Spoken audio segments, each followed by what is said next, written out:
I want you to imagine for a moment that we're going back in time to 18th of April 1506. Pope Julius II has just laid the first stone of the new St. Peter's Basilica, a basilica of grand design to replace the aging basilica built by Constantine over 1,000 years earlier.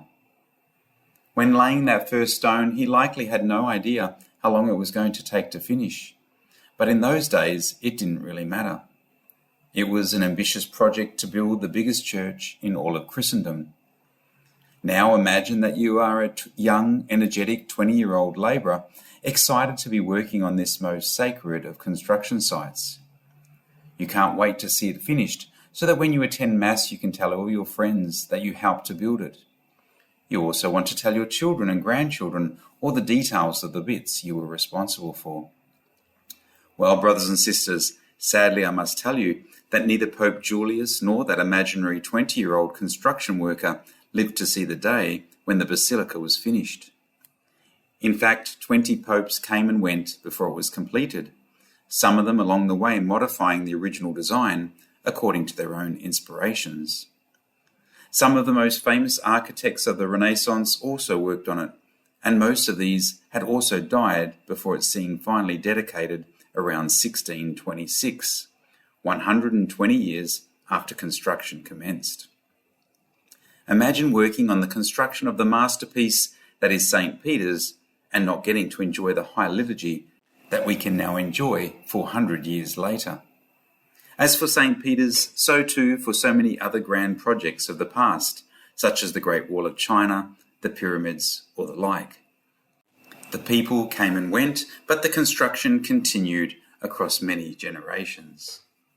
Brothers and sisters, think about it. Would you start work on a significant project of sorts that wasn't going to be finished until long after your death? I suspect most people today probably wouldn't, as people living in our age so desperately need to see the fruit of their work. In today's second reading, the author of the book of Hebrews tells us of Abraham and Sarah and Isaac and Jacob, that they all died in faith before receiving any of the things that had been promised. But they saw them in the far distance and welcomed them, recognizing that they were only strangers and nomads on earth. Brothers and sisters, we are all strangers and nomads on the earth.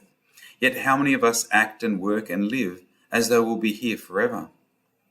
Last Sunday we heard the story about the man building bigger barns to house all his produce so he could live a long, comfortable life. If we reflect on our lives, we may find that we spend endless hours on endless projects and endeavours, going here and there. But for what? Are we keeping watch? Do we ever ask ourselves if we're doing God's will? Are we like those servants in today's gospel who stayed up late waiting for the master to return? Are we building God's temple rather than our own, following him in obedience wherever he may call us to go? One way or another, our lives will come to an end, and the work that we've put all our time and energy into will either bear fruit into eternity, if it is the work God has entrusted to us, or it will just waste away if it is according to our own designs. I remember as a young man witnessing with distress the demolition of the 2 homes my Italian grandparents lived in for their whole time in Australia. They were replaced with new houses or units. There was nothing left to show of their existence in Perth, Australia. So we must ask ourselves, will the work we've toiled for also be gone 100 years from now? Or will we leave a legacy behind like Mother Teresa, who so perfectly did God's work and continues to bear spiritual fruit? We must act now, brothers and sisters.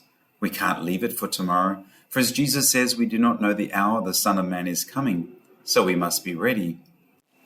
And we can only be ready if we're already doing God's will, God's work. And sometimes doing God's work or will may entail being asked in obedience to do something contrary to human reasoning or reckoning. We too may be put to the test in obedience like Abraham, who when put to the test offered up Isaac. He offered to sacrifice his only son even though the promises had been made to him and he had been told, "It is through Isaac that your name will be carried on." He was confident that God had the power even to raise the dead, and so, figuratively speaking, he was given back Isaac from the dead. Are we prepared to sacrifice our own sons, daughters, projects, hopes, dreams, in order that God's will may be done? I can tell you from my own journey, it was only in allowing God to work through obedience that I am where I am today. Many preconceptions had to be cropped, many attachments had to be severed. St. Peter's Basilica was completed, and it is a masterpiece even to this day, because so many gave their time, strength, and devotion over many decades to build a place fit for the Lord. It is still standing today as a testament that when we do the work the Lord has called us to do, it will bear fruit. Perhaps not in our lifetimes, but nevertheless it will bear fruit. As Jesus tells us in St. John's Gospel, do not work for food that goes bad, but work for food that endures for eternal life.